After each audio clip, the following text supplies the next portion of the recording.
votre groupe. D'accord, très bien. Donc nous allons aborder les amendements.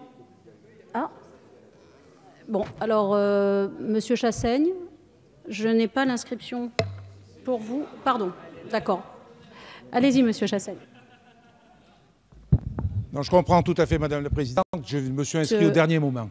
Pardon? Je me suis inscrit au dernier moment, donc je comprends tout à fait que vous n'ayez pas remarqué que j'étais inscrit. Ce que je voudrais dire, c'est que c'est dans le sens d'ailleurs des propos tenus par Éric Coquerel. Et je me tourne vers le gouvernement et vers nos collègues. Mais vraiment, vous ne prenez pas conscience à quel point cette Europe-là, je vais être un peu trivial peut-être, va nous péter à la gueule.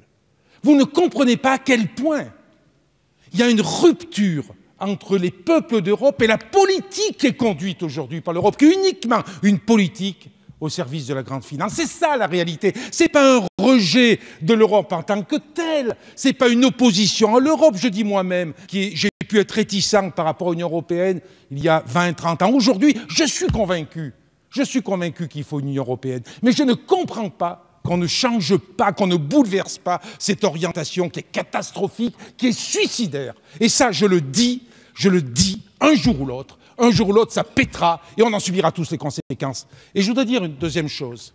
C'est que tout à l'heure, dans son intervention, mon collègue Lecoq a parlé d'une COP fiscale. Je rappelle que le 2 février 2017, dans cet hémicycle, nous avons voté une proposition de résolution sur proposition du groupe des députés du Front de gauche. Nous avons voté une proposition de résolution pour que l'Europe prenne l'initiative d'organiser une conférence des partis pour la finance, comme on a fait pour le climat.